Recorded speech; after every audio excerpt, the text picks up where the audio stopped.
ಎಲ್ಲರಿಗೂ ನಮಸ್ಕಾರ. ನಾನು ಡಾಕ್ಟರ್ ಜಿತೇಶ್, ನಿಸರ್ಗ ಹಾಸ್ಪಿಟಲ್ ಸಿರ್ಸಿ. ನಮಗೆಲ್ಲರಿಗೂ ಎಷ್ಟೋ ಸಲ ಒಂದು ಮರಗಟ್ಟಿದ ಫೀಲಿಂಗ್, ಎಸ್ಪೆಷಲಿ ಕೈಕಾಲುಗಳಲ್ಲಿ ಮರಗಟ್ಟಿದ ಫೀಲಿಂಗ್ ಅಥವಾ ಜೋಮ್ ಅನುಭವ ಆಗಿರುತ್ತೆ. ಸೊ ಎಷ್ಟೋ ಸಲ ಇದು ಹಾರ್ಮ್ಫುಲ್ ಆಗಿರಲ್ಲ, ಅಂದರೆ ನಮಗೆ ಅಷ್ಟೊಂದು ತೊಂದರೆ ಕೊಡಲ್ಲ, ಟೆಂಪರರಿ ಆಗಿರುತ್ತೆ. ಸ್ವಲ್ಪ ಹೊತ್ತು ಜೋಮ್ ಆಗುತ್ತೆ, ಪಾದಗಳಲ್ಲಿ ಅಥವಾ ಕೈಗಳಲ್ಲಿ ಜೋಮ್ ಬರುತ್ತೆ ಆ್ಯಂಡ್ ಇಮಿಡಿಯೇಟ್ಲಿ ಅದು ಕಡಿಮೆ ಕೂಡ ಆಗುತ್ತೆ. ಬಟ್ ಕೆಲವು ಸಲ ಏನಾಗುತ್ತೆ, ಈ ಜೋಮ್ ಅನುಭವ ಅಥವಾ ಈ ಮರಗಟ್ಟಿದ ಫೀಲಿಂಗ್ ಏನಿದೆ ಅದು ರಿಪೀಟೆಡ್ಲಿ ಆಗ್ತಾ ಇರ್ತದೆ ಅಥವಾ ಕಂಟಿನ್ಯೂಸ್ ಆಗಿರುತ್ತೆ. ಸೊ ಆವಾಗ ಅದು ನರಗಳಿಗೆ ಆಗಿರುವಂಥ ಏನಾದರೂ ಒಂದು ಸಮಸ್ಯೆದು ಲಕ್ಷಣ ಇರ್ಬೋದು. ಸೊ ಈ ಜೋಮ್ ಅನುಭವ ಬರಲಿಕ್ಕೆ ಅಥವಾ ಜೋಮ್ ಫೀಲ್ ಆಗಲಿಕ್ಕೆ ಅಥವಾ ಮರಗಟ್ಟಿದ್ದು ಫೀಲಿಂಗ್ ಬರಲಿಕ್ಕೆ ಭಾಳಷ್ಟು ಕಾರಣಗಳಿದೆ. ಒಂದು, ನಮ್ಮ ರಕ್ತ ಸಂಚಾರದಲ್ಲಿರುವಂಥ ಸಮಸ್ಯೆಗಳಿದ್ದರೆ ಅದು ಬರ್ಬೋದು, ನರಗಳಿಗಾಗಿರುವಂಥ ಇಂಜುರಿ ಆದರೆ ಅದು ಬರ್ಬೋದು, ಸ್ಪೈನಲ್ ಕಾರ್ಡಲ್ಲಿರುವ ಸಮಸ್ಯೆಗಳಾದರೆ ಅದು ಬರ್ಬೋದು, ಬ್ರೈನಲ್ಲಿರುವ ಸಮಸ್ಯೆಗಳಾದರೆ ಅದು ಬರ್ಬೋದು, ಕೆಲವು ಮೆಟಬಾಲಿಕ್ ಪ್ರಾಬ್ಲಮ್ಸಿಂದ ಅದು ಬರ್ಬೋದು, ಅದೇ ಥರ ಕೆಲವು ಹಾರ್ಮೋನಲ್ ಪ್ರಾಬ್ಲಮ್ಸಲ್ಲಿ ಕೂಡ ಇದು ಕಾಣ್ಬೋದು. ಸೊ ನಾನು ಈ ವಿಡಿಯೋದಲ್ಲಿ ಕೈಕಾಲುಗಳಲ್ಲಿ ಜೋಮ್ ಅಥವಾ ಮರಗಟ್ಟುವುದು ಅಥವಾ ಈ ನಮ್ನೆಸ್ ಬರಲಿಕ್ಕಿರುವಂಥ 10 ಮುಖ್ಯ ಕಾರಣಗಳ ಬಗ್ಗೆ ನಿಮ್ಮೊಟ್ಟಿಗೆ ಶೇರ್ ಮಾಡ್ತೇನೆ. ಈಗ ಈ ನಮ್ನೆಸ್ ಅಥವಾ ಈ ಮರಗಟ್ಟೋದು ಯಾಕೆ ಫೀಲ್ ಆಗುತ್ತೆ ಅಂತ ನೋಡೋಣ. ಸೊ ಯೂಶಲಿ ನಮ್ಮ ಚರ್ಮ ಏನಿದೆ, ಚರ್ಮದಲ್ಲಿ ಲಕ್ಷಗಟ್ಟಲೆ ಈ ನರ್ವ್ ರಿಸೆಪ್ಟರ್ಸ್ ಇರುತ್ತೆ, ಅಂದರೆ ಸೆನ್ಸರಿ ರಿಸೆಪ್ಟರ್ಸ್ ಅಂತ ಹೇಳ್ತೀವಿ. ಅಂದರೆ ಅದರದ ಕೆಲಸ ಏನು, ನಮ್ಮ ಸುತ್ತಮುತ್ತಲು ಇರುವಂಥ ಡಿಫ್ರೆನ್ಸಸ್, ಚೇಂಜಸ್ಸನ್ನು, ಅದೊಂದು ಟಚ್ ಇರ್ಬೋದು, ಟೆಂಪರೇಚರ್ಲಿ ಬರುವಂಥ ಚೇಂಜಸ್ ಇರ್ಬೋದು, ಯಾವುದೇ ಇದ್ದರೂ ಕೂಡ ಅದನ್ನು ನೋಟ್ ಮಾಡಿಕೊಂಡು ನರಗಳಿಂದ ಅದು ನಮ್ಮ ಬ್ರೈನಿಗೆ ಅಥವಾ ಸ್ಪೈನಲ್ ಕಾರ್ಡಿಗೆ ಕಳಿಸುವಂಥ ಕೆಲಸ ಮಾಡುವಂಥದ್ದು ಈ ಸೆನ್ಸರಿ ರಿಸೆಪ್ಟರ್ಸ್.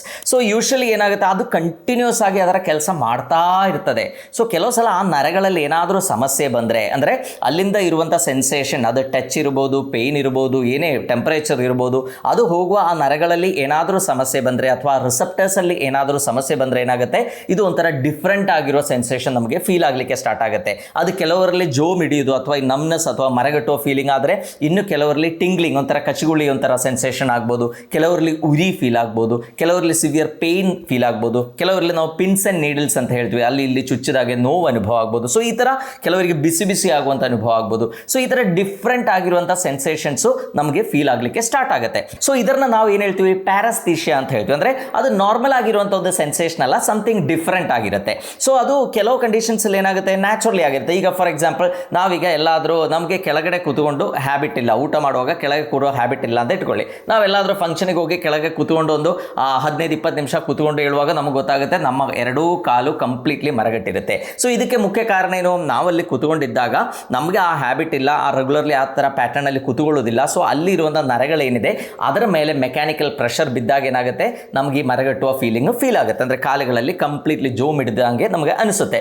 ಅಥವಾ ಅಲ್ಲಿ ಸರ್ಕ್ಯುಲೇಷನ್ ಸರಿಯಾಗಿ ಆಗ್ತಾ ಇಲ್ಲ, ಏನಾದರೂ ಕಂಪ್ರೆಷನ್ ಆದರೂ ಕೂಡ ನಮ್ಗೆ ಇದೇ ಥರ ಫೀಲಿಂಗ್ ಆಗುತ್ತೆ. ಬಟ್ ಈ ಥರ ಕಂಡೀಷನ್ಸ್ ಏನಾಗುತ್ತೆ, ನಾವು ಎದ್ದು ನಿಂತು ಒಂದು 2 ನಿಮಿಷ ಕೈ ಕಾಲಿಗೆ ಜಪ್ಪಿದ್ರೆ ಅಥವಾ ಒಂದು ಸ್ವಲ್ಪ ವಾಕಿಂಗ್ ಮಾಡಿದರೆ ಸಾಕು, ನಮಗೆ ಆ ಪ್ರಾಬ್ಲಮ್ ಏನಿದೆ ಅದು ಕಂಪ್ಲೀಟ್ಲಿ ಕಡಿಮೆ ಆಗುತ್ತೆ. ಇನ್ನು ಕೆಲವರು ಏನು ಹೇಳ್ತಾರೆ, ನನಗೆ ರಿಪೀಟೆಡ್ ಆಗಿ ಬರ್ತಾ ಇರ್ತದೆ ಸರ್ ಅಂತ ಹೇಳೋರೆ ಎಷ್ಟೋ ಜನ ಇದೆ. ಒಂದು ಸ್ವಲ್ಪ ಹೊತ್ತು ಮಲಗಿದ್ರೆ ಸಾಕು, ಅದೇ ಥರ ಮಲಗಿದಾಗ ಕೂಡ ಇಡೀ ರಾತ್ರಿ ನಾವು ಕೈ ತಲೆ ಕೆಳಗೆ ಇಟ್ಕೊಂಡು ಮಲಗಿದ್ರೆ ಏನಾಗುತ್ತೆ, ನಮ್ಮ ಕೈಯಲ್ಲಿ ಜೋಮ್ ಅನುಭವ ಆಗುವಂಥ ಸಾಧ್ಯತೆ ಇದೆ. That is also actually normal. But repeated ಆಗಿ ಆಗ್ತಾ ಇದೆ, ಒಂದು ಸ್ವಲ್ಪ ಪ್ರೆಷರ್ ಕೊಟ್ಟರು ಆಗ್ತಾ ಇದೆ, ಅಥವಾ ಕಂಟಿನ್ಯೂಸ್ ಆಗಿ ಜೋಮ್ ಅನುಭವ, ಕಾಲಲ್ಲಿ ಬಂದಿರುವ ಜೋಮ್ ಅದು ಅಥವಾ ಮರಗಟ್ಟಿದ ಅಥವಾ ಈ ನಮ್ನೆಸ್ ಏನಿದೆ ಅದು ಕಡಿಮೆನೇ ಆಗ್ತಾ ಇಲ್ಲ ಅಂದರೆ, ಅದು ನಮ್ಮ ನರಗಳು ನಮಗೆ ಹೇಳುವಂಥ ಕೆಲವು ಸೈನ್ಸ್ ಅಥವಾ ಕೆಲವು ಲಕ್ಷಣಗಳಿರ್ಬೋದು. ನಮಗೆ ಒಂದು ಇಂಜುರಿ ಆಗಿದೆ ಅಥವಾ ನಮಗೆ ಬೇರೆ ಏನೋ ಒಂದು ಸಮಸ್ಯೆಯಿಂದ ಈ ಮರಗಟ್ಟಿದ್ದು ಫೀಲಿಂಗ್ ಆಗುವಂಥ ಸಾಧ್ಯತೆ ಇದೆ. ಸೊ ಮುಖ್ಯವಾಗಿ ಏನೇನು ಪ್ಯಾಥಾಲಜಿ, ಅಂದರೆ ಏನೇನು ಕಾಯಿಲೆಗಳಲ್ಲಿ ಈ ಥರ ಸಮಸ್ಯೆಗಳು ನಮಗೆ ಬರುತ್ತೆ ಅಥವಾ ಏನೇನು ತೊಂದರೆಗಳಿದ್ದಾಗ, ನರಗಳಿಗೆ ಏನೇನು ತೊಂದರೆಗಳು ಆದಾಗ ನಮ್ಗೆ ಈ ಥರ ಜೋಮ್ ಅನುಭವ ಆಗುತ್ತೆ ಅಂತ ನೋಡೋಣ. ಸೊ ಮೊದಲನೇದಾಗಿ ನಾವು ಸಿಂಪಲ್ ಆಗಿರುವ ಕೆಲವು ಕಾರಣಗಳು ನೋಡೋಣ. ಆ್ಯಂಡ್ ತುಂಬ ಜಾಸ್ತಿ ಕಂಡು ಬರುವಂಥ ಕಾರಣಗಳು, ಅದರಲ್ಲಿ first and foremost B12 deficiency. ಅಂದರೆ ವಿಟಮಿನ್ B12 ಕೊರತೆ ಇದ್ದಾಗ ನಮಗೆ ಈ ಜೋಮ್ ಅನುಭವ ಆಗುವಂಥ ಸಾಧ್ಯತೆಗಳು ತುಂಬ ಜಾಸ್ತಿ ಇದೆ. ಎಷ್ಟೋ ಜನರಲ್ಲಿ ವಿಟಮಿನ್ B12 ಕಡಿಮೆ ಇದ್ದಾಗ ನಮಗೆ ಈ ಮರಗಟ್ಟಿದ್ದು ಫೀಲಿಂಗ್ ಆಗ್ಬೋದು, ಪಿನ್ಸ್ ಆ್ಯಂಡ್ ನೀಡಲ್ಸ್ ಆಗ್ಬೋದು. ಇನ್ನು ಕೆಲವರಿಗೆ ಬ್ಯಾಲೆನ್ಸ್ ಇಶ್ಯೂಸ್ ಬರ್ಬೋದು, ಕೆಲವರಿಗೆ ನಡೆಯುವಾಗ ಅಷ್ಟೊಂದು ಸ್ಟ್ರೆಂತ್ ಇಲ್ಲ ಅಂತ ಅನಿಸ್ಬೋದು, ಅವರಿಗೆ ತುಂಬ ಬೇಗ ಸುಸ್ತಾಗುವಂಥ ಸಾಧ್ಯತೆ ಇದೆ. ಆ್ಯಂಡ್ ಕೆಲವರಿಗೆ ಉರಿ ಫೀಲ್ ಆಗ್ಬೋದು, ಟಿಂಗ್ಲಿಂಗ್ ಫೀಲ್ ಆಗ್ಬೋದು. ಸೊ ಈ ಥರ ಸಮಸ್ಯೆಗಳು ಯೂಶಲಿ ತುಂಬ ಕಾಮನ್ ಆಗಿ ಕಾಣೋದು ವಿಟಮಿನ್ B12 ಡೆಫಿಷಿಯನ್ಸಿ ಇದ್ದಾಗ. ಆ್ಯಂಡ್ ಅದು ನಮ್ಮಲ್ಲಿ ತುಂಬ ಜಾಸ್ತಿ ಇದೆ. ಎಸ್ಪೆಷಲಿ ವೆಜಿಟೇರಿಯನ್ಸಿಗೆ ವಿಟಮಿನ್ B12 ಕೊರತೆ ಆಗುವಂಥ ಸಾಧ್ಯತೆಗಳೇನಿದೆ ತುಂಬ ಜಾಸ್ತಿ. ಸೊ ನಮಗೆ ಏನಾದರೂ ಪಾದದಲ್ಲಿ ಮರಗಟ್ಟದಾಗ ರಿಪೀಟೆಡ್ಲಿ ಆಗ್ತಾ ಇದ್ದಾಗ ಅಥವಾ ಕಂಟಿನ್ಯೂಸ್ಲಿ ಮರಗಟ್ಟಿದ್ದು ಫೀಲಿಂಗ್ ಇದ್ದರೆ ನಾವು ಡಾಕ್ಟರ್ ಹತ್ರ ಹೋದಾಗ ಫಸ್ಟ್ ಆಫ್ ಆಲ್ ಡಾಕ್ಟರ್ ಏನು ಮಾಡ್ತಾರೆ, ಒಂದು ಬ್ಲಡ್ ಟೆಸ್ಟ್ ಮಾಡಿ ನೋಡ್ತಾರೆ. ಅದರಲ್ಲಿ ವಿಟಮಿನ್ B12 ಡೆಫಿಷಿಯನ್ಸಿ ಇದ್ದರೆ ಅದಕ್ಕಿರುವಂಥ ಸಪ್ಲಿಮೆಂಟ್ಸ್ಗಳು ಕೊಟ್ಟಾಗ immediately within short period of time, may be ಒಂದು ತಿಂಗಳಲ್ಲಿ ನಮ್ಮ ಈ ಮರಗಟ್ಟಿದ್ದು ಫೀಲಿಂಗ್ ಏನಿದೆ ಕಂಪ್ಲೀಟ್ಲಿ ನಮಗೆ ಕಡಿಮೆ ಮಾಡಲಿಕ್ಕಾಗುತ್ತೆ.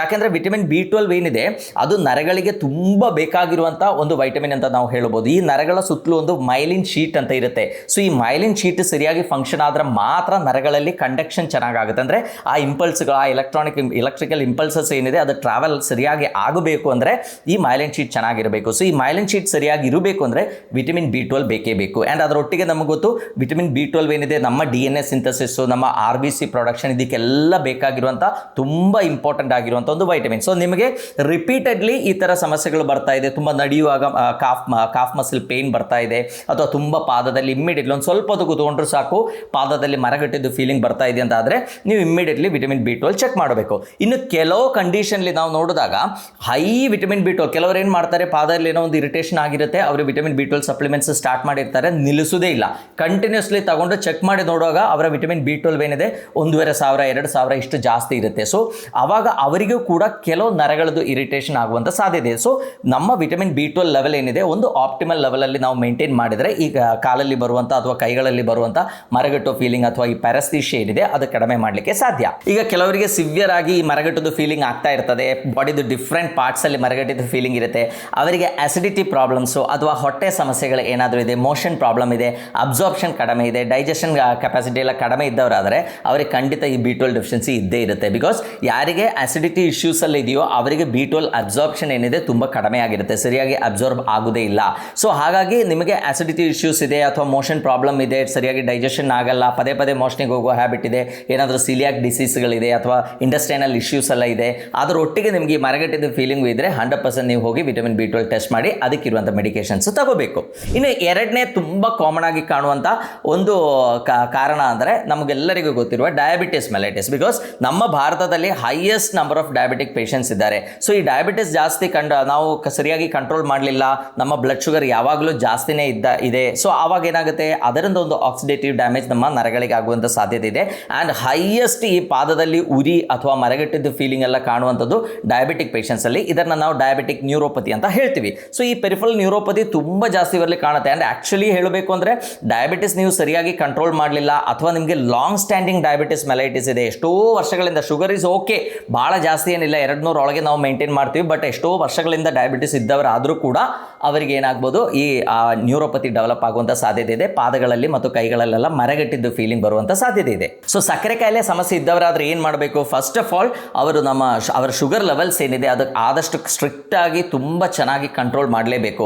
ಈ ಡಯಾಬಿಟಿಕ್ ನ್ಯೂರೋಪತಿ ಏನಿದೆ ಅದು ನಮಗೆ ಸಬ್ಜೆಕ್ಟಿವ್ ಆಗಿ ಫೀಲ್ ಆಗುವಂಥ ಒಂದು ಡಯಾಬಿಟಿಕ್ ಕಾಂಪ್ಲಿಕೇಶನ್. ಡಯಾಬಿಟಿಕ್ ನ್ಯೂರೋಪತಿ ಇರ್ಬೋದು ಅಥವಾ ನಮಗೆ ಫ್ರೋಸನ್ ಶೋಲ್ಡರ್ ಎಲ್ಲ ಡಯಾಬಿಟಿಕ್ ಪೇಷಂಟ್ಸಲ್ಲಿ ನಮಗೆ ಸಬ್ಜೆಕ್ಟಿವ್ ಆಗಿ ಫೀಲ್ ಆಗಲಿಕ್ಕಾಗುತ್ತೆ. ಯಾಕಂದರೆ ಪೇಯ್ನ್ ಇರುತ್ತೆ ಅಥವಾ ಉರಿ ಇರುತ್ತೆ, ಮರಗಟ್ಟಿದ್ದು ಫೀಲಿಂಗ್ ಎಲ್ಲ ಇರುತ್ತೆ. ಬಟ್ ಅದರ ಒಟ್ಟಿಗೆ ಬಾಕಿ ಇರೋ ಕಾಂಪ್ಲಿಕೇಶನ್ಸ್ ಕೂಡ ಸ್ಟಾರ್ಟ್ ಆಗಿರುತ್ತೆ. ಅದು ಕಿಡ್ನಿ ಸಮಸ್ಯೆಗಳಿರ್ಬೋದು, ಹಾರ್ಟಿನ ಸಮಸ್ಯೆಗಳಿರ್ಬೋದು, ಕಣ್ಣಿನ ಸಮಸ್ಯೆಗಳಿರ್ಬೋದು. ಇದೆಲ್ಲ ನಮಗೆ ಬೇಗ ಗೊತ್ತಾಗಬೇಕು ಅಂತ ಇಲ್ಲ. ಸೊ ನಿಮಗೆ ಪಾದದಲ್ಲಿ ಜೋಮ್ ಅನುಭವ ಆಗ್ತಾ ಇದೆ ಅಥವಾ ಉರಿ ಸ್ಟಾರ್ಟ್ ಆಗ್ತಾ ಇದೆ, ನಿಮ್ಮ ಶುಗರು ಕಂಟ್ರೋಲ್ ಇಲ್ಲ ಅಂದರೆ ನೀವು ಒಂದೇನು ಮಾಡಬೇಕು, ಫಸ್ಟ್ ಆಫ್ ಆಲ್ ನಮ್ಮ ನರಗಳಿಗೆ ಬೇಕಾಗಿರುವಂಥ ಪೌಷ್ಟಿಕಾಂಶಗಳೆಲ್ಲ ನೀವು ತುಂಬ ಚೆನ್ನಾಗಿ ತಗೋಬೇಕಾಗುತ್ತೆ. ಅದು ವಿಟಮಿನ್ B12 ಇರ್ಬೋದು, B6 ಇರ್ಬೋದು, B3, B9 ಈ ಥರ ವಿಟಮಿನ್ಸ್ ಇರ್ಬೋದು, omega-3 ಫ್ಯಾಟಿ ಆಸಿಡ್ಸ್ ಇರ್ಬೋದು, ಅದೆಲ್ಲ ತಗೊಂಡು ನಾವೇನು ಮೆಗ್ನೀಷಿಯಮ್ ಇರ್ಬೋದು ಅದೆಲ್ಲ ತಗೊಂಡು ನಮ್ಮ ನರಗಳದ್ದು ಹೆಲ್ತನ್ನು ನಾವು ಸರಿಯಾಗಿ ಮೇಂಟೈನ್ ಮಾಡಬೇಕು. ಆ್ಯಂಡ್ ಅದರೊಟ್ಟಿಗೆ ನಮ್ಮ ಬ್ಲಡ್ ಶುಗರ್ ಏನಿದೆ ಅದನ್ನು ಸ್ಟ್ರಿಕ್ಟ್ಲಿ ಕಂಟ್ರೋಲ್ ಮಾಡಲೇಬೇಕಾಗುತ್ತೆ. ಈ ಡಯಾಬಿಟಿಕ್ ನ್ಯೂರೋಪತಿ ಏನಿದೆ, ಪಾದದಲ್ಲಿ ಉರಿ ಅಥವಾ ಜೋಮ್ ಒಂದೇ ಅಲ್ಲ, ಅದು ನಿಧಾನಕ್ಕೆ ಜಾಸ್ತಿ ಆಗುತ್ತೆ. ಅದು ಜಾಸ್ತಿ ಆಗ್ತಾ ಹೋದಂಗೆ ನಮಗೆ ಮೋಟರ್ ಫಂಕ್ಷನ್ಸ್, ಈವನ್ ನಡಿಲಿಕ್ಕೂ ಕೂಡ ಸರಿಯಾಗಿ ಆಗಬೇಕು ಅಂತಿಲ್ಲ, ನಮ್ಮ ಇಂಟರ್ನಲ್ ಆರ್ಗನ್ಸ್ ಫಂಕ್ಷನ್ಸ್ ಕೂಡ ಎಫೆಕ್ಟ್ ಆಗುವಂಥ ಸಾಧ್ಯತೆ ಇದೆ. So second most common reason ಅಂದರೆ ಈ ಡಯಾಬಿಟಿಸ್ಯಿಂದಾನೇ ನಮಗೆ ಈ ನ್ಯೂರೋಪತಿ ಅಥವಾ ಪಾದದಲ್ಲಿ ಮರಗಟ್ಟುವಂಥ ಒಂದು ಫೀಲಿಂಗ್ ಬರುತ್ತೆ. ಮೂರನೇ ಮೇನ್ ಕಾರಣ ಅಂದರೆ ಕಾಲುಗಳಿಗೆ ಇರುವಂಥ ರಕ್ತ ಸಂಚಾರದಲ್ಲಿ ಬರುವಂಥ ಕೊರತೆ. ಅದು ಈವನ್ ಡಯಾಬಿಟಿಕ್ ಪೇಷಂಟ್ಸಲ್ಲಿ ಕೂಡ ಕಾಣುತ್ತೆ. ಸೊ ಏನಾಗುತ್ತೆ, ನಮ್ಮ ಈ ಕಾಲಲ್ಲಿ ಇರುವಂಥ ಸಣ್ಣ ಸಣ್ಣ ನರಗಳೇನಿದೆ, ಸೆನ್ಸರಿ ನರ್ವ್ಸ್ ಏನಿದೆ, ಅದಕ್ಕೂ ಕೂಡ ಸರಿಯಾದ ರೀತಿಯಲ್ಲಿ ರಕ್ತ ಸಂಚಾರ ಇರಬೇಕು. ಆವಾಗ ಮಾತ್ರ ಅದಕ್ಕೆ ಕರೆಕ್ಟ್ ಆಗಿರುವಂಥ ಆಕ್ಸಿಜನ್ ಇರ್ಬೋದು, ನಾವು ತಗೊಂಡಿರೋ ಆಹಾರದಲ್ಲಿರುವಂಥ ಪೌಷ್ಟಿಕಾಂಶಗಳಿರ್ಬೋದು, ಅದೆಲ್ಲ ಅಲ್ಲಿ ಹೋಗಿ ಮುಟ್ಟಬೇಕು ಅಂದರೆ ಏನಾಗಬೇಕು, ರಕ್ತ ಸಂಚಾರ ಚೆನ್ನಾಗಿರಬೇಕು. ಬಟ್ ಎಷ್ಟೋ ಕಾಯಿಲೆಗಳಲ್ಲಿ ಅಥವಾ ಎಷ್ಟೋ ಸಮಸ್ಯೆಗಳು, ಎಷ್ಟೋ ಅಡಿಕ್ಷನ್ಸ್ ಅಲ್ಲೆಲ್ಲ ಏನಾಗುತ್ತೆ, ಕಾಲಿಗಿರುವಂಥ ರಕ್ತ ಸಂಚಾರಗಳೇನಿದೆ ಅದು ಕಂಪ್ಯಾರಿಟಿವ್ಲಿ ಕಡಿಮೆ ಆಗುತ್ತೆ. ನಮಗೆ ಗೊತ್ತು, ನಮ್ಮ ಕಾಲುಗಳು ಅಥವಾ ಪಾದಗಳೇನಿದೆ ಅದು ನಮ್ಮ ಹಾರ್ಟಿಂದ ತುಂಬ ದೂರ ಇರುವಂಥದ್ದು. ಸೊ ಹಾಗಾಗಿ ಅಲ್ಲಿಗೆ ಸಣ್ಣ ಸಣ್ಣ ಸರ್ಕ್ಯುಲೇಷನ್ ಕಡಿಮೆ ಆಗ್ತಾ ಹೋದಾಗ ಏನಾಗುತ್ತೆ, ಅಲ್ಲಿ ಇರುವಂಥ ಸೆನ್ಸರಿ ನರ್ವ್ಸ್ ಇಮ್ಮಿಡಿಯೇಟ್ಲಿ ರೆಸ್ಪಾಂಡ್ ಮಾಡುತ್ತೆ. ಅದು ನಮಗೊಂದು ವಾರ್ನಿಂಗ್ ಸೈನ್ ತೋರಿಸ್ತಾ ಇದೆ ಇದೆ, ಓಕೆ ನಿಮ್ಮ ಕಾಲುಗಳಿಗೆ ಸರ್ಕ್ಯುಲೇಷನ್ ಕಡಿಮೆ ಆಗ್ತಾ ಇದೆ, ಯು ಶುಡ್ ಡೂ ಸಮಥಿಂಗ್ ಅಂತ. ಸೊ ಅದು ಈವನ್ ಡಯಾಬಿಟಿಕ್ ಪೇಷಂಟ್ಸಲ್ಲಿ ನೀವು ನೋಡಿ ಅವರಿಗೆ ಪಾದದಲ್ಲಿ ಜೋಮು ಉರಿ ಎಲ್ಲ ಬರ್ತಾ ಇದ್ರೆ ಅವರ ಕಾಲುಗಳು ನೀವು ಅಬ್ಸರ್ವ್ ಮಾಡಿ ನೋಡುವಾಗ ನಮಗೆ ಗೊತ್ತಾಗುತ್ತೆ ಏನು ಅಲ್ಲಿ ಕಲರ್ ಚೇಂಜ್ ಆಗ್ತಾ ಇದೆ, ಆ ಕಾಲುಗಳದ್ದು ಕಲರ್ ಚೇಂಜ್ ಆಗಿ ಒಂದು ಸ್ವಲ್ಪ ಕಪ್ ಆಗ್ತಾ ಇರೋದು ನೀವು ಅಬ್ಸರ್ವ್ ಮಾಡಿರ್ತೀರಾ. ಸೊ ಅದರ ಅರ್ಥ ಏನು, ಕಾಲುಗಳಿಗೆ ರಕ್ತ ಸಂಚಾರ ಕಡಿಮೆ ಆಗ್ತಾ ಇದೆ ಅಂತ ನಮಗೆ ವಾರ್ನಿಂಗ್ ಸಿಗ್ತಾ ಇದೆ. ಸೊ ಅದು ಇನ್ನೂ ನಾವು ಇಗ್ನೋರ್ ಮಾಡಿದ್ರೆ ಏನಾಗ್ಬೋದು, ಆ ರಕ್ತ ಸಂಚಾರ ಇನ್ನೂ ಕಡಿಮೆ ಆದಾಗ ಈವನ್ ಗ್ಯಾಂಗ್ರೀನ್ ಥರ ಸಮಸ್ಯೆಗಳು ಡೆವಲಪ್ ಆಗಿ ನಮ್ಮ ಕಾಲೇ ಕಟ್ ಮಾಡಿ ತೆಗೆಯುವಂಥ ಒಂದು ಕಂಡೀಷನ್ ಡೆವಲಪ್ ಆಗ್ಬೋದು. ಸೊ ಏನು ಮಾಡಬೇಕು, ನಮಗೆ ಸೆನ್ಸರಿ ಲಾಸ್ ಇದ್ದರೆ ಅದು ರಕ್ತ ಸಂಚಾರದ ಕೊರತೆಯಿಂದ ಕೂಡ ಆಗುವಂಥ ಸಾಧ್ಯತೆ ಇದೆ. ಸೊ ಅದಕ್ಕೆ ಏನು ಮುಖ್ಯ ಕಾರಣ ಅಂತ ನೋಡಿಕೊಂಡು ಅದಕ್ಕಿರುವಂಥ ಟ್ರೀಟ್ಮೆಂಟ್ಗಳನ್ನು ನಾವು ಮಾಡಬೇಕಾಗುತ್ತೆ. ಈವನ್ ಕೆಲವು ಸಲ ನಾವು ಈ ಡಾಪ್ಲರ್ ಟೆಸ್ಟ್ ಎಲ್ಲ ಮಾಡಿ ನೋಡಿದರೆ ನಮಗೆ ಗೊತ್ತಾಗುತ್ತೆ ನಮ್ಮ ಕಾಲಿಗೆ ಸರಿಯಾದ ರೀತಿಯಲ್ಲಿ ರಕ್ತ ಸಂಚಾರ ಇದೆಯಾ ಇಲ್ವಾ ಅಂತ ನಮಗೆ ಗೊತ್ತಾಗುತ್ತೆ. ಇನ್ನೊಂದು ಮೇನ್ ರೀಸನ್ ಅಂದರೆ ವೇರಿಕೋಸ್ ವೇನ್ಸ್. ವೇರಿಕೋಸ್ ವೇನ್ಸಲ್ಲಿ ಕೂಡ ಅದು ಕೂಡ ಆಗೋದು ನಿಮ್ಗೆ ಗೊತ್ತು, ನಿಮಗೆ ಈ ರಕ್ತ ಸಂಚಾರದ ಸಮಸ್ಯೆನೇ ವೇರಿಕೋಸ್ ವೇನ್ಸ್ ಕೂಡ. ನಮ್ಮ ವೇನ್ಸ್ ಏನಿದೆ ಅದು ನಮ್ಮ ಪಾದಗಳಲ್ಲಿ ಅಥವಾ ಕಾಲುಗಳಲ್ಲೆಲ್ಲ ಇರುವಂಥ ಅಶುದ್ಧ ರಕ್ತವನ್ನು ವಾಪಸ್ ಹಾರ್ಟಿಗೆ ತಗೊಂಡು ಹೋಗುವಂಥದ್ದು. ಸೊ ಅದರಲ್ಲಿರುವಂಥ ವಾಲ್ಸ್ ಸರಿಯಾಗಿ ಕೆಲಸ ಮಾಡ್ತಾ ಇಲ್ಲ, ಅಲ್ಲಿರುವಂಥ ಪರ್ಫರೇಟರ್ಸಲ್ಲಿ ಸರಿಯಾಗಿ ಬ್ಲಡ್ ಹೋಗ್ತಾ ಇಲ್ಲ ಅಂತ ಇದ್ದಾಗ ಏನಾಗುತ್ತೆ, ಅಲ್ಲಿ ಪೂಲಿಂಗ್ ಆಫ್ ಬ್ಲಡ್ ಇರುತ್ತೆ, ಸರ್ಕ್ಯುಲೇಷನ್ ಸ್ಲೋ ಆಗುತ್ತೆ ಆ್ಯಂಡ್ ಆಟೋಮ್ಯಾಟಿಕಲಿ ನಮಗೇನಾಗುತ್ತೆ ಅಲ್ಲಿ ಈ ಜೋಮ್ ಅನುಭವ ಆಗೋದು ಅಥವಾ ಉರಿ ಅನುಭವ ಆಗುವಂಥ ಸಾಧ್ಯತೆಗಳು ತುಂಬ ಜಾಸ್ತಿ ಇದೆ. ಸೊ ವೇರಿಕೋಸ್ ವೇನ್ಸಲ್ಲಿ ಇದ್ದರೆ ಅದಕ್ಕಿರುವಂಥ ಕರೆಕ್ಟಾಗಿರುವಂಥ ಟ್ರೀಟ್ಮೆಂಟ್ಗಳು ತಗೊಂಡು ಅದಕ್ಕಿರುವಂಥ ಎಕ್ಸಸೈಸ್ಗಳು ಮಾಡಿ ನಮ್ಮ ಕಾಲುಗಳಲ್ಲಿ ಇರುವಂಥ ರಕ್ತನಾಳಗಳದ್ದು ಆರೋಗ್ಯ ಇಂಪ್ರೂವ್ ಆಗಲಿಕ್ಕಿರುವಂಥ ಫುಡ್ ಸಪ್ಲಿಮೆಂಟ್ಸನ್ನು ತಗೊಂಡ್ರೆ ನಮಗೆ ಇದು ಕಡಿಮೆ ಮಾಡಲಿಕ್ಕಾಗುತ್ತೆ. ಅದರೊಟ್ಟಿಗೆ ನೀವೆಲ್ಲಾದರೂ ಹೊರಗಡೆ ಹೋಗುವಾಗ you can put a venous stockings ಅದೆಲ್ಲ ತಗೊಂಡು ಹಾಕಿದಾಗ ಏನಾಗುತ್ತೆ, ನಾವು ಎಷ್ಟೋ ನಮ್ಮ ವೇನ್ಸ್ಗೆ ಸಪೋರ್ಟ್ ಮಾಡ್ತೀವಿ. ಸೊ ಸರ್ಕ್ಯುಲೇಷನ್ ಇಂಪ್ರೂವ್ ಮಾಡಲಿಕ್ಕೆ ನಮಗೆ ಹೆಲ್ಪ್ ಆಗುತ್ತೆ. ಸೊ ಈ ಉರಿ ಅಥವಾ ಮರಗಟ್ಟಿದ್ದ ಫೀಲಿಂಗ್ ಏನಿದೆ ಅದು ಕೂಡ ಕಡಿಮೆ ಮಾಡಲಿಕ್ಕೆ ಆಗುತ್ತೆ. ಇನ್ನೊಂದು ಮೇನ್ ರೀಸನ್ ಅಂದರೆ ನರಗಳ ಮೇಲೆ ಆಗುವಂಥ ಒತ್ತಡ. ಇದು ಮೇನ್ಲಿ ಅಂದರೆ ಒಂದು ಮೆಕ್ಯಾನಿಕಲ್ ರೀಸನ್ ಅಥವಾ ಒಂದು ಸ್ಟ್ರಕ್ಚರಲ್ ಪ್ರಾಬ್ಲಮ್ ಇಂದ ಜಾಸ್ತಿ ಕಂಡು ಬರುತ್ತೆ. ಮೇನ್ಲಿ ನೀವು ನೋಡಿರ್ಬೋದು ಡಿಸ್ಕ್ ಬಲ್ಜ್ ಕೇಸಸ್ಸಲ್ಲಿ, ಅಂದರೆ ನಮ್ಮ ನೆಕ್ಕಲ್ಲಿ ಆಗ್ಬೋದು ಅಥವಾ ಸೊಂಟದಲ್ಲಿ ಆಗ್ಬೋದು. ಡಿಸ್ಕ್ ಬಲ್ಜ್ ಆದಾಗ ಏನಾಗುತ್ತೆ, ಅದು ಅಲ್ಲಿರುವಂಥ ನರ್ವ್ ರೂಟ್ ಮೇಲೆ ಕಂಪ್ರೆಷನ್ ಕ್ರಿಯೇಟ್ ಮಾಡುತ್ತೆ. ಸೊ ನೀವೆಲ್ಲ ಕೇಳಿರ್ತೀರಾ ಸಯಾಟಿಕಾ ಅಂತ ಕೇಳಿರ್ತೀರಾ. ಸಯಾಟಿಕಾ ಅಂದರೆ ಏನು, ಸೊಂಟದಲ್ಲಿ ಪೇನ್ ಸ್ಟಾರ್ಟ್ ಆಗಿ ನಮ್ಮ ಈ ಸಯಾಟಿಕ್ ನರ್ವ್ ರೂಟ್ಗಳು ಕಂಪ್ರೆಸ್ ಆದಾಗ ಆ ಸಯಾಟಿಕ್ ನರ್ವ್ ಎಲ್ಲೆಲ್ಲಿ ಸಪ್ಲೈ ಆಗುತ್ತೋ ಅಲ್ಲೆಲ್ಲ ನಮಗೆ ಪೇನ್ ಅನುಭವ ಆಗುತ್ತೆ. ಬಟ್ ಕೆಲವು ಕಂಡೀಷನ್ಸಲ್ಲಿ ಏನಾಗುತ್ತೆ, ನಿಮಗೆ ಒಂದು ಸಿವಿಯರ್ ನರ್ವ್ ರೂಟ್ ಕಂಪ್ರೆಷನ್ ಇದ್ದರೆ ಅದು ಮೇ ಬಿ ನಾವು ಸೆಂಟ್ರಲ್ ಕ್ಯಾನಲಲ್ಲಿ ಅಂದರೆ ಸ್ಪೈನಲ್ ಕ್ಯಾನಲಲ್ಲಿ ಹೋಗುವಂಥ ಒಂದು ಗ್ರೂಪ್ ಆಫ್ ನರ್ವ್ಸ್ ಇದೆ, ಅದಕ್ಕೆ ಕ್ವಾಡಾ ಇಕ್ವೈನಾ ಅಂತ ಹೇಳ್ತೀವಿ. ಅದರ ಮೇಲೆಲ್ಲ ತುಂಬ ಜಾಸ್ತಿ ಕಂಪ್ರೆಷನ್ ಇದ್ದರೆ ಏನಾಗುತ್ತೆ, ನಮಗೆ ಈ ಜೋಮ್ ಅನುಭವ ಜಾಸ್ತಿ ಆಗುತ್ತೆ. ಪೇನ್ಗಿಂತ ಜಾಸ್ತಿ ಮರಗಟ್ಟಿದ್ದು ಫೀಲಿಂಗ್ ತುಂಬ ಜಾಸ್ತಿ ಇರುತ್ತೆ. ಸೊ ಅದು ಈ ಸ್ಟ್ರಕ್ಚರಲ್ ಪ್ರಾಬ್ಲಮ್, ಅದೇನು ನಮ್ಮ ರಕ್ತ ಸಂಚಾರದಲ್ಲಿ ಬರುವಂಥ ಸಮಸ್ಯೆ ಇಲ್ಲ, ಬಟ್ ನಮ್ಮ ನರಗಳ ಮೇಲೆ ಆಗಿರುವಂಥ ಒತ್ತಡದಿಂದ ಆಗುವಂಥ ಒಂದು ಸಮಸ್ಯೆ. ಸೊ ಅದಕ್ಕಿರುವಂಥ ಮೆಷರ್ಸ್ ತಗೊಂಡ್ರೆ ಏನಾಗುತ್ತೆ, ನಮಗೆ ಈ ಪ್ರಾಬ್ಲಮ್ ಪಾದಗಳಲ್ಲಿ ಬರುವಂಥ ಜೋಮ್ ಏನಿದೆ ಅದು ಕಡಿಮೆ ಮಾಡಲಿಕ್ಕಾಗುತ್ತೆ. ಅಂದರೆ ಅಲ್ಲಿ ಬಲ್ಜ್ ಆಗಿರುವಂಥ ಡಿಸ್ಕಿಂದ ಆಗುವಂಥ ಒತ್ತಡ ಏನಿದೆ, ಪ್ರೆಷರ್ ಏನಿದೆ ಅದನ್ನು ನಾವು ಕಡಿಮೆ ಮಾಡಬೇಕಾಗುತ್ತೆ. ಸೊ ಕೆಲವರಲ್ಲಿ ಇದು ಸೆಳೆತ ಪೇಯ್ನ್ ಇರುತ್ತೆ, ಕೆಲವರಿಗೆ ಜೋಮ್ ಹಿಡಿಯುತ್ತೆ, ಇನ್ನು ಕೆಲವರಿಗೆ ನೋಡಿದರೆ ತುಂಬ ಉರಿ ಫೀಲ್ ಆಗುತ್ತೆ ಅಥವಾ ನಮ್ನೆಸ್ ಫೀಲ್ ಆಗುತ್ತೆ. ಡಿಫ್ರೆಂಟ್ ಸೆನ್ಸೇಷನ್ಸ್ ಬರ್ಬೋದು. ನರಗಳಿಗೆ ಇರಿಟೇಷನ್ ಆದಾಗ ಯಾವ ಥರ ಫೀಲಿಂಗ್ ನಮಗೆ ಆಗುತ್ತೆ ಅಂತ ಹೇಳಲಿಕ್ಕಾಗಲ್ಲ. ಅದಕ್ಕೆ ನಾವು ಅದನ್ನು ಪ್ಯಾರಸ್ಥೇಷಿಯಾ ಅಂತ ಹೇಳ್ತೀವಿ. ಅಂದರೆ ಡಿಫ್ರೆಂಟ್ ಆಲ್ಟರ್ಡ್ ಆಗಿರುವಂಥ ಒಂದು ಸೆನ್ಸೇಷನ್ನ ನಮಗೆ ಫೀಲ್ ಆಗುತ್ತೆ. ಸೊ ಇದೇ ಥರ ಅದು ನೆಕ್ಕಲ್ಲಾದರೆ ಏನಾಗುತ್ತೆ, ನೆಕ್ಕಲ್ಲಿರುವಂಥ ಡಿಸ್ಕ್ ಏನಾದರೂ ಬಲ್ಜಾದಾಗ ಅಲ್ಲಿಂದ ಹೋಗಿರುವಂಥ ನರಗಳು ಕಂಪ್ರೆಸ್ ಆದಾಗ ನಮಗೆ ಕೈಗಳಿಗೆ ಮೇನ್ಲಿ ನಮ್ನೆಸ್ ಫೀಲ್ ಆಗುವಂಥ ಸಾಧ್ಯತೆ ಇದೆ, ಜೋಮ್ ಹಿಡಿಯುವಂಥ ಸಾಧ್ಯತೆ ಇದೆ. ಎಷ್ಟೋ ಜನ ಹೇಳ್ತಾರೆ, ಸರ್ ನನಗೆ ಕೈ ಒಂದು ಸ್ವಲ್ಪ ಹಿಂಗೆ ಇಟ್ಟರೆ ಸಾಕು ಜೋಮ್ ಹಿಡಿಯುತ್ತೆ, ಅಥವಾ ಕೈ ಕೆಳಗಡೆ ಇಟ್ಟು ಕೂಡಲೇ ಜೋಮ್ ಹಿಡಿಯುತ್ತೆ ಅಂತ ಹೇಳಿದರೆ ಅದು ಪಕ್ಕ ನಿಮಗೆ ಈ ನೆಕ್ಕಲ್ಲಿ ಆಗಿರುವಂಥ ಸಮಸ್ಯೆ. ಅವರಿಗೆ ಕೈ ಎತ್ತಿ ಹಿಂಗೆ ಇಟ್ಟುಕೊಂಡು ಕೂಡಲೇ ಏನಾಗುತ್ತೆ, ಅವರಿಗೆ ಕಂಫರ್ಟ್ ಫೀಲ್ ಆಗುತ್ತೆ. ಅಂದರೆ ಆ ಜೋಮ್ದು ಅನುಭವ ಏನಿದೆ ಅದು ಕಂಪ್ಯಾರಿಟಿವ್ಲಿ ಕಡಿಮೆ ಆಗುತ್ತೆ. ಅದೇ ಥರ ನಮ್ಮ ಡಿಸ್ಕ್ ಬಲ್ಜ್ ಸೊಂಟದಲ್ಲಾಗಿ ಕಾಲಿಗೆ ಸೆಳೆತ ಅಥವಾ ಜೋಮ್ ಹಿಡಿಯೋ ಕಂಡೀಷನ್ಸಲ್ಲಿ ಅವರು ಕಾಲು ಫ್ಲೆಕ್ಸ್ ಮಾಡಿ ಅಥವಾ ಮಡಿಚಿ ಇಟ್ಟಾಗ ಅವರಿಗೆ ಕಂಪ್ಯಾರಿಟಿವ್ಲಿ ಕಂಫರ್ಟ್ ಆಗುತ್ತೆ. ಯಾಕಂದರೆ ಆ ಸಯಾಟಿಕ್ ನರ್ವ್ ಏನಿದೆ ಅದು ಸ್ಟ್ರೆಚ್ ಆಗಲ್ಲ. ಸೊ ಆವಾಗ ಅವರಿಗೆ ಕಂಫರ್ಟ್ ಫೀಲ್ ಆಗುತ್ತೆ. ಅದೇ ಥರನೇ ಕೈಗಳಲ್ಲಿ ಕೂಡ ಕೈ ಹಿಂಗೆ ಮೇಲೆ ಇಟ್ಟಾಗ ನಿಮಗೆ ಆ ಜೋಮ್ ಅನುಭವ ಏನಿದೆ ಅಥವಾ ಸೆಳೆತ ಏನಿದೆ ಅದು ಕಡಿಮೆ ಆಯಿತು ಅಂತ ಆದರೆ ಅದು ನೆಕ್ಕಲ್ಲೇ ಇರುವಂಥ ಸಮಸ್ಯೆ ಅಂತ ಅರ್ಥ. ಅಥವಾ ಶೋಲ್ಡರಿಂದ ಬರೋದಾದ್ರೆ ಏನಾಗುತ್ತೆ, ಕೈ ಎತ್ತುವಾಗ ನಮಗೆ ಸಿವಿಯರ್ ಪೇನ್ ಅನುಭವ ಆಗುತ್ತೆ. ಸೊ ನೆಕ್ಕಲ್ಲಿ ಏನಾದರೂ ಕಂಪ್ರೆಷನ್ ಇದ್ದರೂ ಕೂಡ ನಮ್ಮ ಕೈಗಳಲ್ಲಿ ಜೋಮ್ ಅನುಭವ ಆಗುವಂಥ ಸಾಧ್ಯತೆ ಇದೆ. ಇನ್ನೊಂದು ನೀವೆಲ್ಲ ನೋಡಿರ್ತೀರ, ನಾವು ಈ ಮೀಡಿಯನ್ ನರ್ವ್ ಅಂತ ಇದೆ ಅದರದ್ದು ಕಂಪ್ರೆಷನ್ ನೀವೆಲ್ಲ ಕೇಳಿರ್ತೀರ, ಕಾರ್ಪಲ್ ಟನಲ್ ಸಿಂಡ್ರೋಮ್. ಎಷ್ಟೋ ಲೇಡೀಸ್ಗಳು ಇದೇ ಸಮಸ್ಯೆಯಿಂದ ನರಳ್ತಾ ಇದ್ದಾರೆ. ಸೊ ಅದರಲ್ಲಿ ಏನಾಗುತ್ತೆ, ನಮ್ಮ ಇಲ್ಲಿರೋ ಒಂದು ಟನಲ್ ಇದೆ, ಅದರಲ್ಲಿ ಈ ಮೀಡಿಯನ್ ನರ್ವ್ ಏನಿದೆ ಅದು ಕಂಪ್ರೆಸ್ ಆಗುತ್ತೆ. ಅದು ಕಂಪ್ರೆಸ್ ಆದಾಗ ಏನಾಗುತ್ತೆ, ನಮಗೆ ಮೇನ್ಲಿ ನಮ್ಮ ಲ್ಯಾಟ್ರಲ್ಲಿ ಇರುವಂಥ ಈ 3 ಬೆರಳುಗಳು ಮತ್ತು ಇದರ ಅರ್ಧ ಏನಿದೆ ಸಿವಿಯರ್ ನಮ್ನೆಸ್ ಆಗುವಂಥ ಸಾಧ್ಯತೆಗಳಿದೆ. ಸೊ ಅದರಲ್ಲಿ ಕೂಡ ಆ ಕಾರ್ಪಲ್ ಟನಲ್ ಆಗಿರುವಂಥ ಆ ಕಂಪ್ರೆಷನ್ ಏನಿದೆ, ಆ ಮೀಡಿಯನ್ ನರ್ವ್ ಮೇಲೆ ಇರುವಂಥ ಕಂಪ್ರೆಷನ್ ಕಡಿಮೆ ಮಾಡಿದರೆ ಸಾಕು ಈ ಸಮಸ್ಯೆಗಳೆಲ್ಲ ಕಂಪ್ಲೀಟ್ಲಿ ನಮಗೆ ಕಡಿಮೆ ಆಗುತ್ತೆ. ಸೊ ಅದೇ ಥರ ಇನ್ನೊಂದು ನರ ಇದೆ, ಅಲ್ನಾರ್ ನರ್ವ್ ಅಂತ ಹೇಳ್ತೀವಿ. ಅದು ಕೂಡ ಕಂಪ್ರೆಷನ್ ಆದಾಗ ಏನಾಗುತ್ತೆ, ಎಸ್ಪೆಷಲಿ ನಮ್ಮ ಮೀಡಿಯಲ್ ಸೈಡಲ್ಲಿ ಇರುವಂಥ ಈ 2 ಬೆರಳುಗಳೇನಿದೆ ಅದರಲ್ಲಿ ಜೋಮ್ ಅನುಭವ ಆಗುವಂಥ ಸಾಧ್ಯತೆ. ಸೊ ಇದೇ ಥರ ಬೇರೆ ಬೇರೆ ನರಗಳ ಮೇಲೆ ಒತ್ತಡ ಆದಾಗ ನಮಗೆ ಆ ನರ ಎಲ್ಲೆಲ್ಲಿ ಸಪ್ಲೈ ಮಾಡ್ತೀವೋ, ಅಂದರೆ ಡರ್ಮಟೋಮ್ಸ್ ಅಂತ ಹೇಳ್ತೀವಿ, ಅಲ್ಲಿ ನಮಗೆ ಈ ಥರ ಫೀಲಿಂಗ್ ಆಗುವಂಥ ಮರಗಟ್ಟಿದ್ದು ಫೀಲಿಂಗ್ ಇರ್ಬೋದು, ಪೇಯ್ನ್ ಇರ್ಬೋದು, ಪಿನ್ಸನ್ ನೀಡಲ್ಸ್ ಇರ್ಬೋದು, ಉರಿ ಇರ್ಬೋದು, ಈ ಥರ ಸೆನ್ಸೇಷನ್ಸು ಆಗುವಂಥ ಸಾಧ್ಯತೆ ಇದೆ. ಸೊ ಈ ಕಂಡೀಷನಲ್ಲಿ ನಾವು ಏನು ಮಾಡಬೇಕು, ಯಾಕೆ ಆ ನರಗಳ ಮೇಲೆ ಒತ್ತಡ ಆಗಿದೆ, ಯಾವುದರಿಂದ ಒತ್ತಡ ಆಗಿದೆಯೋ ಅದನ್ನು ಸರಿ ಮಾಡಿದರೆ ಈ ಸಮಸ್ಯೆ ಏನಿದೆ ಕಂಪ್ಲೀಟ್ಲಿ ನಮಗೆ ರಿವರ್ಸ್ ಮಾಡಲಿಕ್ಕಾಗುತ್ತೆ.